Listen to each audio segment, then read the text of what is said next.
Breathing is a free medicine. சீராக மூச்சு எடுத்து விடும்போது நம்ம ஆரோக்கியத்தை மேம்படுத்த முடியும்.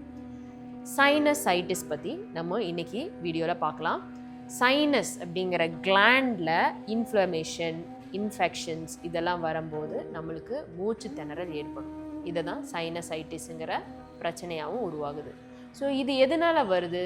சில பேர்த்துக்கு அலர்ஜிஸ் இருக்கும், ஃபியர் ஆஃப் நிறைய விஷயத்தில் ஃபியர், இதனால் நம்ம மூச்சு எடுத்து விடுறதுல ஒரு கன்ஜஷன் ஏற்படும். இது ப்ரொலாங்காக இருக்கும்போது நம்மளுக்கு ஆரோக்கியத்துலேயும் நிறைய தடைகள் ஏற்படும். இதுக்கான சில பயிற்சிகள், எப்படி உங்கள் லங்ஸை என்ஹான்ஸ் பண்ணலாம், உங்கள் சுவாசத்தை மேம்படுத்தலாங்கிறது நிறைய பயிற்சி யோகாவில் இருக்குது. அதில் குறிப்பிட்ட ஒரு 5 பயிற்சியை மட்டும் எடுத்து இன்றைக்கி நம்ம பயிற்சி பண்ணலாம். ஏன் கூட சேர்ந்து நீங்கள் எல்லாரும் இதுக்கான பயிற்சி எடுங்க. அதே மாதிரி நம்ம சுவாசத்தையும் மேம்படுத்துவோம். சரிங்களா? ஃபஸ்ட்டு பயிற்சி ஆசனத்துலேருந்து போவோம். ஸோ இந்த ஆசன பயிற்சி வர்றதுக்கு முன்னாடி, பிராணாயம் பயிற்சி வர்றதுக்கு முன்னாடி சில லூசனிங் எக்ஸசைஸ் பண்ணிக்கோங்க. உங்கள் ஜாயின்ஸு, உங்கள் பாடியோட மொபிலைசேஷனை இம்ப்ரூவ் பண்ணிவிட்டு ஆசன பயிற்சிக்கு வாங்க. அப்போ ஆசனம் பண்ணும்போது நம்ம இயல்பாக அந்த ஆசன நிலையில் உட்கார முடியும். ஓகேங்களா? ஃபஸ்ட் ஆசனம் அர்த்த மச்சேந்திர ஆசனம். இப்போ காலை ரெண்டும் உங்கள் முன்னாடி நீட்டி வைக்கிறீங்க, நல்லா ஸ்ட்ரெயிட் பண்ணி வைக்கிறீங்க. முதுகை ஸ்ட்ரெயிட் ஆக்கிறதுக்கு உங்கள் கைகளை பக்கவாட்டில் வச்சு மெதுவாக லிஃப்ட் பண்ணுங்கள். லிஃப்ட் பண்ணி ஸ்பைனை ஸ்ட்ரெயிட் பண்ணுங்கள். இப்போ வலது காலை மடக்கி இடது தொடைக்குள்ளே இந்த சைடில் விடணும். ஹீல் பார்த்தீங்கன்னா தொடை கீழே இருக்கும், உங்களோட டோ சைடில் இருக்கும். இடது காலை மடக்கி முட்டி மேலே பார்த்த மாதிரி டோ மடக்கி, ஃபுட் பார்த்தீங்கன்னா உங்களோடதே வலது முட்டி கீழே குதி இருக்கிற மாதிரி பார்த்துக்கோங்க. நேர் அலைன்மெண்ட்டு, முட்டி மேலே பார்த்து. இப்படி சைடில் விடக்கூடாது, காலை படுக்க வைக்காதீங்க. ஸ்ட்ரெயிட்டாக உங்கள் பாதம் தரையில் இருக்கிற மாதிரி பார்த்துக்கோங்க. நல்லா நிமிர்ந்து உட்காருங்க. இப்போ நல்லா மூச்சு எடுத்து விடுங்க. இப்போ மூச்சை உள்ளே எடுத்துகிட்டே உங்களோட வலது கையை எவ்வளோ முடியுமோ மேலே தூக்குங்க. நல்லா ட்விஸ்ட் பண்ணி உங்கள் கை பைசப்ஸ் மூலியமாக உங்கள் முட்டி, இடது முட்டியை இப்படி தள்ளுங்க. இப்போ மறுபடியும் கை பின்னாடி வச்சு முதுகை ஸ்ட்ரெயிட் பண்ணி உங்கள் செஸ்ட்டை ஓப்பன் பண்ணிகிட்டே இருங்க. எவ்வளோ பின்னாடி பார்க்க முடியுமோ பாருங்கள். கையை எக்ஸ்டெண்ட் பண்ணி பெருவிரலை பிடிங்க. வலது கால், இடது கால் பெருவிரலை பிடிச்சி நல்லா நீட்டுங்க. நல்லா பின்னாடி திருப்பி பாருங்க. இந்த பொசிஷன் பாருங்க. லங்ஸ் நல்லா எக்ஸ்பேண்ட் ஆயிருக்கு, வயிறு எல்லாமே ஸ்குவீஸ் ஆயிருக்கு. அப்போ ரத்த ஓட்டம் வயிற்று பகுதியில் கம்மியாயிருக்கும். அதிகபட்ச ரத்த ஓட்டம் எங்கே இருக்கும்? நெஞ்சு பகுதிக்கு இருக்கும். நல்லா மூச்சு எடுத்து விடும்போது கண்ணை மூடி இந்த பொசிஷனில் ஒரு 20-30 செகண்ட் தியானம் பண்ணும்போது உங்களுடைய நுரையீரலில் காற்று போகிறதுக்கு நல்லா ஹெல்ப் ஆகும்.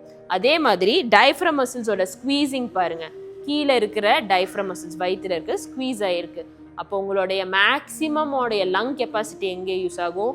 அப்பர் லங் ஏரியாவும் அப்பர் ரெஸ்பிரேட்டரி ட்ராக்லையும் யூஸ் ஆகும். அதனால this asana is very good to train your Appar respiratory area. மேலே இருக்கிற மூச்சு ஏரியாவில் ட்ரெயின் ஆகிறதுக்கு இதாகும், யூஸ் ஆகும். ஸோ இதோடைய மாற்றாசனம் அடுத்த சைடு பண்ணணும். காலை நல்லா விரித்து வச்சுக்கோங்க. இப்போ மறுபடியும் இடது காலை மடக்கி வலது தொடை கீழே வைக்கிறீங்க. வலது காலை மடக்கி முட்டி மேலே பார்த்த மாதிரி பாதம் நல்லா உங்களுடைய விரல்கள், குதி எல்லாமே கீழே இருக்கணும், தரையில் பதிஞ்சிருக்கணும். நல்லா ஸ்பைன் ஸ்ட்ரெயிட் பண்ணுங்கள். எவ்வளோக்கு எவ்வளோ முதுகு நீட்டுறீங்களோ அவ்வளோக்கு அவ்வளோ லங்கோட கெப்பாசிட்டி இம்ப்ரூவ் ஆகும். நுரையீரலோடைய தன்மை மேம்பட ஆரம்பிக்கும். நல்லா மூச்செடுத்து மூச்சை வெளிவிடும் போது மேக்ஸிமம் ட்விஸ்ட் கொடுங்க. கையை நல்லா அமுத்தி முட்டியை எகெயின்ஸ்டாக ப்ளேஸ் பண்ணுங்கள். வயிறெல்லாம் இந்த சைடு வயிறு இருந்துச்சுன்னா பரவாயில்ல, கொஞ்சம் தள்ளி விட்டு நல்லா ஸ்குவீஸ் பண்ணி வயிறு அமுத்தி வைங்க. கையை நீட்டி கால், உங்களுடைய ஆங்கிள் ஜாயின்ஸ் பிடிக்கலாம், இல்லைன்னா பிக்டோ பிடிக்கலாம். முடியாதவங்க கையை எப்படி நேர் பண்ணி செஸ்ட்டை ஓப்பன் பண்ணி பாருங்கள். கையை எப்படி சைடில் கொண்டு வந்து உங்கள் வலது கையை பின்னாடி கொண்டு வந்து நல்லா பின்னாடி திரும்பி பாருங்கள். நல்லா மூச்சு எடுத்து விடணும். அர்த்த மச்சேந்திராசன். இதில் பாருங்கள், நெஞ்சு நல்லா விரிஞ்சிருக்கணும். முதுகு ஸ்ட்ரெயிட் ஆக மூச்சோடைய கெப்பாசிட்டி நல்லா இம்ப்ரூவ் ஆகும். இது முதல் ஆசனம். இது பண்ணி உங்களோட ஸ்பைன் ஹெல்த்தும் மெயின்டைன் பண்ணலாம், ரெஸ்பிரேட்டரி ஹெல்த்தையும் மெயின்டைன் பண்ணலாம்.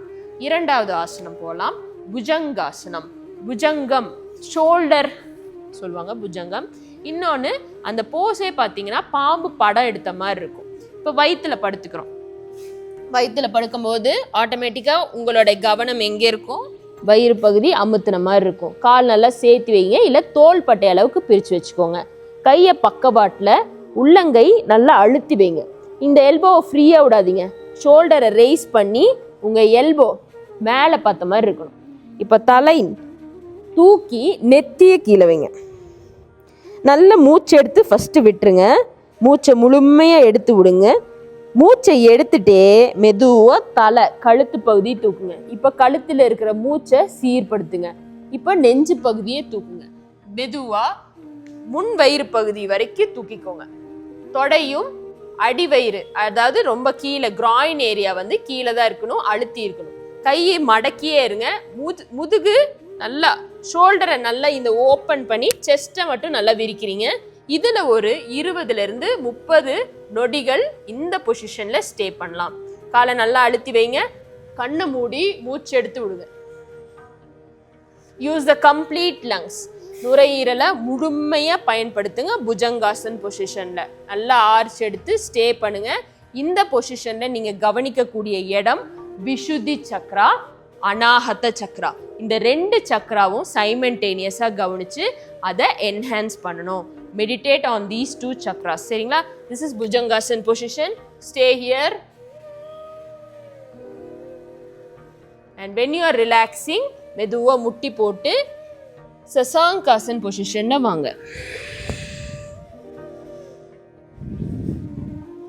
இது உங்க பேக் பெண்டிங் ஆர்ச்சை மறுபடியும் ஸ்டேபிள் பண்ணுறதுக்கு ஒரு கவுண்டர் போஸ். சரிங்களா? சசாங்காசன் ரேபிட் பொசிஷன், இல்லைன்னா பேபி பொசிஷன் சொல்லுவாங்க. இது ஒரு கவுண்டர் போஸ். நல்ல மூச்சு எடுத்து விடும்போது இந்த பொசிஷனில் ரிலாக்ஸ் ஆகும்போது மறுபடியும் லங்கோட கெப்பாசிட்டி, அதில் இருக்கிற மசில்ஸ், ரிப்கேஜில் இருக்கக்கூடிய மசில்ஸ், சைட்ஸ், கழுத்து மசில்ஸ் எல்லாம் ஃப்ரீயாக ஆக ஆரம்பிச்சிடும். 3வது ஆசனம், 3வது நிலை பார்த்தீங்கன்னா பவன முக்தாசனம் பண்ண போகிறோம். இந்த ஆசனம் என்ன பண்ணுன்னா, லங்ஸில் மட்டும் இல்லாமல் மற்ற எல்லா ஜாயின்ஸ், மெயினாக வயிறை ஸ்குவீஸ் பண்ணி வைக்கிறதுனால உடம்புல இருக்கிற கழிவுகள்லாம் வெளியேற ஆரம்பிக்கும். எப்போவுமே ஒரு பகுதியில் பிரச்சனை இருக்குன்னா அந்த பகுதியை மட்டும் ட்ரீட் பண்ணாமல் அதுக்கு ரிலவெண்ட்டாக இருக்கிற மற்ற பகுதிகளும் கவனம் செலுத்தி பயிற்சி பண்ணும்போது எல்லாமே சீராகும். சரிங்களா? இப்போ லங்ஸில் தான் நம்மளுக்கு பிரச்சனை, சைனசைட்டிஸ் இருக்கிறவங்களுக்கு மூச்சில் பிரச்சனை இருக்கும். அந்த மற்ற ஏரியாவில் இருக்கிற பிராண சக்தியை மூவ்மெண்ட் பண்ணும்போது அதிகமாக ஏதோ ஒரு இடத்துல இருக்கிற பிராணனை நம்ம பேலன்ஸ் பண்ணலாம், மற்ற ஏரியாவுக்கு பாஸ் பண்ணலாம். அதனால உடம்ப வயிற்றை மட்டும் கம்மி பண்ணணும், இல்லை மூச்சு பயிற்சி மட்டும் பண்ணி சரி பண்ணணும்னு இல்லாமல் உடம்புக்கு முழுமையான பயிற்சி கொடுங்க. அதுக்கு pavana muktasan is a very good practice. நல்லா கால் 2 சேர்த்து வைக்கிறீங்க. கையை நல்லா மடக்கி 2 காலும் 90 டிகிரி ரைஸ் பண்ணுங்க. இப்போ பாருங்க, நம்ம லங்ஸ் எல்லாம் ஃப்ரீயாக இருக்கு. கால் படுக்கும் போதே பார்த்தீங்கன்னா லங்கோட கெப்பாசிட்டி நல்லா இம்ப்ரூவ் ஆகும். மடக்கி நல்லா செஸ்ட்டை க்ளோஸ் பண்ணி பிடிக்கிறீங்க. இப்போ வயிறு நல்லா சுருங்கி இருக்கா? இப்போ நல்லா மூச்சு எடுத்து மூச்சை முழுமையாக வெளியேற்றி தலையை மட்டும் தூக்கி தாடை இல்லை நெற்றியை வந்து தொடணும். இப்போ என்ன பண்ணுறோன்னா லங்ஸை சுருக்கி மூச்சை ஷாலோவாக ப்ரீத் பண்ணுறோம். அளவாக தான் இதில் ப்ரீத் பண்ண முடியும். இதனால லங்ஸ் வந்து நல்ல மூச்செடுக்க ட்ரெயின் ஆகிட்டு இருக்கும். சரிங்களா? பாருங்க, கழுத்தெல்லாம் நல்லா என்கேஜ் பண்ணி டைட் பண்ணி நம்ம மூச்சை வந்து மேலேயே நல்லா எடுக்கிறதுக்கு முயற்சி பண்ணிட்டு இருக்கோம். ஃபேஸே நிறைய மூச்சு எடுக்க ஆரம்பிக்கும். மெதுவாக ரிலாக்ஸ் பண்ணி கழுத்தை ஈஸி பண்ணிவிட்டு கையை சைடில் வச்சு காலை 90 டிகிரிக்கு லிஃப்ட் பண்ணுங்க. இதெல்லாம் வந்து பொறுமையாக நிதானமாக ஒரு தியான நிலையிலேயே பயிற்சி பண்ணணும். மெதுவாக கால்களை தரையில் பிளேஸ் பண்ணுவோம். சவாசனம். ஒரு சிறிது வினாடிகள் இந்த சவாசன நிலையில் இருக்கலாம். நல்லா மூச்சு எடுத்து விடுங்க. இப்போ உங்கள் கவனம் முழுக்க பார்த்தீங்கன்னா வயிறு, மார்பு, உங்களுடைய முழு சுவாசத்தின் செயலை கவனிக்கிற நிலையில் இருக்கணும். Wow, so beautiful. இப்போ நல்லா ஸ்குவீஸ் பண்ணி எடுத்தோன்னே லங்ஸோட விரியறதை நல்லா பார்க்க முடியுது. நல்லா விரிஞ்சு கொடுக்குது லங்ஸு. இந்த சவாசன பொசிஷன்லேயே அவ்வளோ டீப் ப்ரீதிங் நம்மளால கொடுக்க முடியுது. ஏன்னா நம்ம ஸ்குவீஸ் பண்ணியிருக்கோம், ஸ்ட்ரெச் பண்ணியிருக்கோம். இதெல்லாம் இந்த ஆசனால பண்ணுறதுனால பியூட்டிஃபுல் ப்ராக்டிஸாக இருக்குது. மெதுவாக ஒரு சைடாக ஒரு கழித்து எந்திரிச்சிக்கலாம். ஏதோ ஒரு சைடு அப்படியே ஒரு கழிச்சு எந்திரிச்சு ரிலாக்ஸாக. ஸோ இது மாதிரி மூமெண்ட்ஸு ஸ்லோ பண்ணுறது மூலிமா உங்கள் ப்ரீதிங்கை நம்மளால் கட்டுப்படுத்த முடியும். அடுத்த பயிற்சி பார்த்தீங்கன்னா இது ரொம்ப ரொம்ப முக்கியமான பயிற்சி. அதுலேயும் ப்ரீதிங் இஷ்யூஸ் இருக்கிறவங்க, ஹே ஃபீவர், சைனசைட்டிஸ், இந்த மாதிரியான அடிக்கடி இந்த கஷ்டத்தில் டைம் ஸ்பெண்ட் பண்ணுறவங்களுக்கு டெய்லியுமே இந்த 2 பயிற்சியை கண்டிப்பாக பண்ணுங்கள். வஜ்ராசனில் உட்கார முடிஞ்சா வஜ்ராசன் உட்கார முடியாதவங்க சேர் சப்போர்ட்டோ இல்லை நின்றுட்டு கூட இந்த பயிற்சி பண்ணலாம். ஸோ நான் வஜ்ராசனில் பண்ணுறதுக்கான காரணம் முதுகெலும்பு நேராக இருக்கணுங்கிறதுக்காக நல்லா நிமிர்ந்து உட்காந்து ஷோல்டர்ஸை ரிலாக்ஸாக வச்சுக்கோங்க. கையை பார்த்தீங்கன்னா இந்த ஜெஸ்டரில் சோல்பட்டை அளவுக்கு இந்த ஜெஸ்டரில் இப்படி கைகளை இப்படி வச்சுக்கோங்க. ஸோ மூச்சை நல்லா எடுக்கும்போது கையை முழுசாக நீட்டணும். பாருங்க, பைசப் பார்த்தீங்கன்னா காதை தொடுற அளவுக்கு கை நல்லா நீட்டணும். மூச்சை எடுக்கிறீங்க, இதுதான் அளவு. மூச்சை ஃபோர்ஸ்ஃபுல்லாக வெளியேற்றணும். முகம் சுருக்காம, முகம் ரொம்ப சுருக்கூடாது, மூக்கு சேரியா மட்டும் சுருக்கினா போதும். ஓகேங்களா? Let's start. 1 2 3 4 5 6 7 8 9 10. முடிச்சு 10 ரவுண்ட் முடிச்ச பிறகு கையை ரிலாக்ஸா சின் முதிரையில வச்சு கண்ணு மூடிக்கணும். இப்போ மூச்சு மேல உங்க முழு கவனம் சுவாசத்து மேல இருக்கணும். இது மாதிரி அடுத்த 2 செட் 3 செட் வரைக்கும் பண்ணலாம். பிகினரா இருக்கவங்க ஒரு செட்டு 2 செட்டோட நிறுத்திக்கோங்க. டெய்லியுமே பயிற்சி பண்ணணும். என்ன ஆகுன்றது மட்டும் சொல்லிடுறேன். இதை நான் ஒரு செட் பண்ணியிருக்கேன். இது மாதிரி 2 செட் கண்டினியூ பண்ணிக்கோங்க. 10 ரவுண்டு பண்ணிங்கன்னா போதும். சரிங்களா? ஒவ்வொரு செட்டுக்கும் 10 தடவை மூச்சு எடுத்துடணும். மூக்கில் அப்பர் ஏரியா இந்த ட்ராக் இருக்கு இல்லைங்களா, மூச்சு எடுத்து இந்த மூச்சு பைப்பு, இந்த வின் பைப்புன்னு சொல்லுவாங்க, இதில் இருக்கிற கழிவுகளை வெளியேற்றிட்டே வருவோம். சளி இருந்துச்சுன்னா என்ன பண்ணோம்னா ஏதாவது ஒரு கர்ச்சீஃப் வச்சுட்டு நல்லா சிந்தி விட்டுட்டு மறுபடியும் ப்ராக்டிஸ் பண்ணணும். சிந்தி ப்ராக்டிஸ் பண்ணணும். சைனஸ் இருந்தாலுமே அளவாக பண்ணிக்கோங்க. ரொம்ப பண்ணிங்கன்னா இங்கெல்லாம் தலையெல்லாம் வலிக்க ஆரம்பிக்கும். அதுக்கு தான் நான் சொல்கிறேன், முகத்தை ரிலாக்ஸ்டாக வச்சுக்கணும். ஃபோர்ஹெட்டை ரிலாக்ஸ்டாக வச்சுட்டு இந்த மாதிரி ப்ராக்டிஸ் பண்ணணும். சரிங்களா? ஸோ சைனஸ் இருக்கும்போது உங்களுக்கு காதெல்லாம் அடைக்கிற ஃபீல் இருக்கும். கொஞ்சம் கொஞ்சமாக நிவர்த்தி ஆகும். இதெல்லாம் ஃப்ரீ ஆகும். அதிகமாக அந்த கன்ஜஷன் இருக்கவங்க ஒரு காலையில், மத்தியானம், சாயந்தரம் இந்த மாதிரி ப்ராக்டிஸ் ஒரு டைமாவது பண்ணுங்க. அடுத்த பயிற்சி மூக்கு மட்டும் கிளியர் ஆகுனா போகுமா? இன்னொன்று லங்ஸு, இந்த அப்பர் த்ரோட் ஏரியாலையும் உங்களுக்கு மியூக்கஸ் செக்ரீஷன்ஸ் இருந்துகிட்டே இருக்கும். தொண்டை கட்டுறது, இன்ஃப்ளமேஷன் இருந்துகிட்டே இருக்கும். இதுக்கு ஒரு சூப்பர் ப்ராக்டிஸ் யோகாவில் சொல்லியிருக்காங்க, சிம்ம கர்ஜனா. சிம்மம்னா என்ன? சிங்கம். சிங்கத்தோட கர்ஜனை மாதிரி இருக்கணும் நம்ம சவுண்டு. லங்ஸ் வீக்காதுன்னா கர்ஜனையே இருக்காது. சின்ன ஒரு குட்டி எலிக்குட்டி சவுண்டு தான் இருக்கும். ஆனால் லங்ஸோட கெப்பாசிட்டி நல்லா இருக்கும்போது சிம்ம கர்ஜனை மாதிரி இருக்கும். இந்த ப்ராக்டிஸ் வந்து நம்ம லங் கெப்பாசிட்டியை இம்ப்ரூவ் பண்ணுறதுக்கும் நல்லா உதவுதுங்க. ஸோ இந்த இடத்துல இருந்து முட்டி நல்லா விரிச்சுக்கோங்க. இது பத்மாசன் பொசிஷன்லையும் பண்ணலாம். நான் இப்போது வஜ்ராசன் பொசிஷனை எல்லாத்துக்கும் எளிமையாக இருக்கிறதுக்காக சொல்லித்தரேன். கையை நல்லா முன்னாடி வச்சு இந்த மாதிரி ஃபிங்கர்ஸை வந்து பின்னாடி பார்த்த மாதிரி வச்சுக்கோங்க. ஓகே, கையை விரிச்சுக்கோங்க தோள்பட்டை அளவுக்கு. நல்லா முன்னாடி வந்து நாக்க முழுமையாக வெளியே நீட்டணும். எவ்வளோக்கு எவ்வளோ நீட்டணும்னா உங்களுக்கு இங்கே ஸ்ட்ரெயின் தெரியணும். தொண்டையில் ஸ்ட்ரெச் ஆகிற ஃபீல் கொடுக்கணும்.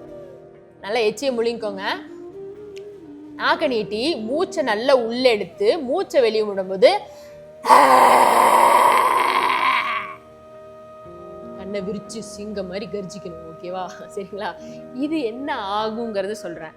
பார்க்கறக்கு விசித்திரமாகவும் வினோதனமாகவும் காமெடியாகவும் இருக்கலாம். ஆனால் இது இந்த தொண்டையில் இருக்கிற கிளாண்ட், இந்த பார்த்தீங்கன்னா டான்சில்ஸ், இங்கெல்லாம் தொட்டு பாருங்க. You can feel that gland. அந்த கிளாண்ட்ஸ் எல்லாம் வந்து வைப்ரேட் ஆக ஆரம்பிக்கும். வைப்ரேட் ஆகும்போது நல்ல ஒரு பிரெயின்ல இருந்து சிக்னல்ஸ் பாஸ் ஆகிட்டே இருக்கும். இந்த சிக்னல்ஸ் என்ன பண்ணும்? It will start to enrich, நல்ல ஒரு நியூட்ரிஷன்ஸ் கொடுக்கறதுக்கு, சிக்னல்ஸ் கரெக்டாக ப்ரொவைட் பண்ணுறதுக்கு ஹெல்ப் பண்ணும். அதே மாதிரி இது பண்ணும்போது, சிம்ம கர்ஜனா பண்ணும்போது தொண்டையிலேருந்து இந்த கபம் ஏதாவது நெஞ்சு கபம் இருந்து தொண்டையில் கபம் இருந்துச்சுன்னா அது வெளிவரும். அது என்ன பண்ணணும்? முழுங்கிடலாமா? இல்லை, அதை துப்பணும். அது நம்மளுக்கு தேவையில்லாத ஒரு மியூக்கஸ் செக்ரீஷன். அதை வெளியேற்றிருங்க. துப்பிட்டு மறுபடியும் ஒரு 3 தடவை 2-3 தடவை பண்ணா போதும். டெய்லியும் சும்மா குளிக்கும் போது பண்ணுங்க. பாஸ்திரிகா குழந்தைங்களுக்கும் சொல்லி கொடுங்க. குழந்தைங்க 10 வயசு வரைக்கும் இன்ஃபெக்ஷன்ஸ் ஜாஸ்தியா மூக்குலையும் வாயிலும் தான் போறது. ஏன்னா அந்த குழந்தையோட உடம்பே இம்யூன் சிஸ்டம்க்கு ட்ரெயின் ஆயிட்டு இருக்கு. இந்த பாஸ்திரிகா அண்ட் நான் சொன்ன சிம்ம கர்ஜனா, இந்த 2 ப்ராக்டிஸ் ஜஸ்ட் தண்ணி குளிக்கும் போது நம்ம ப்ரஷ் பண்றோம், குளிக்கிறோம், இந்த மாதிரி பண்ணும்போது ஜஸ்ட் சிந்துங்க. அதுக்கப்புறம் அப்படின்னு கத்த சொல்லுங்க. இந்த கத்தும் போது எல்லாரும் பயப்படுவாங்க, பக்கத்துல இருக்கிறவங்கள எந்திரிச்சிருவாங்க. ஃபர்ஸ்ட் நம்ம ஹெல்த் தான் முக்கியம். ஸோ 2-3 தடவை கத்துறதுனால ஒன்றும் இருக்காது. இந்த கத்தும் போது என்ன ஆகுனா தொண்டையில அந்த மியூக்கஸ் கழிவு வெளிவரும், துப்பிடுங்க. இதை தினசரி பண்ணும்போது உங்களுக்கு ஈஸியாகும். ஸ்டார்டிங்கில் பண்ணும்போது உங்களுக்கு ஹெவினஸ் ஃபீல் ஆகும். நல்லா கண்ணை மூடிட்டு மூச்சில் தியானம் பண்ணுங்க. Inhale exhale, inhale exhale. இதெல்லாம் முடிச்சுட்டு ரிலாக்ஸ்டாக இருக்கணும். கொஞ்சம் நேரம் கழித்து சவாசனில் படுத்து ப்ரீதிங்கை நல்லா ஸ்டெபிலைஸ் பண்ணுங்கள். அதே மாதிரி மென்டலாக பயத்திலிருந்து வெளியேறுங்க. Okay, this 5 asana it's a great practice to enhance your lungs. உங்கள் லங்கு நுரையீரலுடைய தன்மையை பலப்படுத்துறதுக்கும் மூச்சு சீராகிறதுக்கும் இந்த மாதிரி ஐடிஸ் இன்ஃப்ளமேஷன்லேருந்து வெளிவரதுக்கான சூப்பரான ப்ராக்டிஸ். பெனிஃபிஷியரி வீடியோஸ்க்கு நம்ம சேனலை சப்ஸ்கிரைப் பண்ணிக்கோங்க. This is our Yoga Family.